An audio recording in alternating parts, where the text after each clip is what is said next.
The following story has been brought to you by StoriesToInspire.org. A few years ago, a friend of mine told me that his son wasn't feeling well. He had a problem going on in his throat.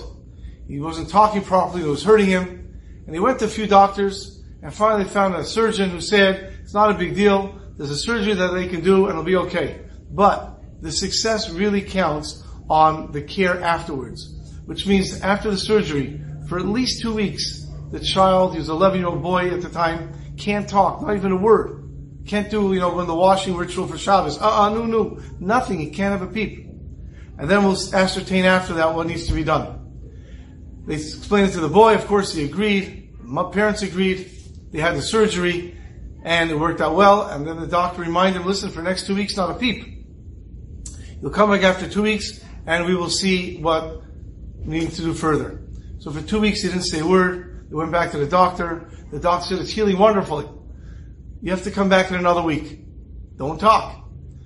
So, another week he comes back and then the doctor says, you're doing wonderful. Now all you need is another 5 days that you don't talk, and then you can start talking. You don't even have to come back here. They're excited. Comes home. They counted the 5 days. The 5 days was on a Wednesday. And sure enough, he doesn't say a word.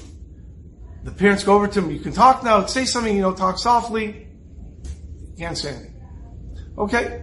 Wednesday, Thursday, they start to speak to him. He's not talking. Friday, he's not talking. Why aren't you talking? He's not saying anything. Write it down. He keeps shaking his head. By this time, the mother got nervous. She calls up the surgeon, and she made an appointment on Monday to go back, see what's going on. They're getting ready for Shabbos, and the father and his boys were getting ready to go to shul. The mother was lighting candles, and they came over to say good Shabbos to the mother before they leave. And sure enough, the 11-year-old boy turns to his mother and says, good Shabbos, Ma. She turns to her, she says, wow, you spoke. She runs over, she gives him a hug. Now you're able to talk. Wow. And the father says, come, we have to go. We'll speak about this later.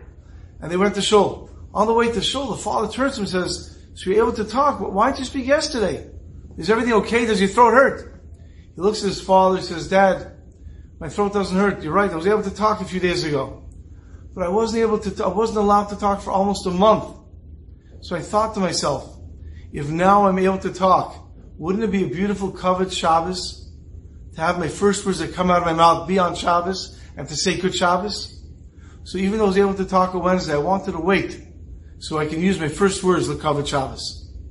And that's what it means to go and to take the 6 days of the week and to use it l'kavod Shabbos. The same thing, the 6 years of working the land of Eretz Yisrael for Shemitah, to get close to Hashem. Enjoyed this story?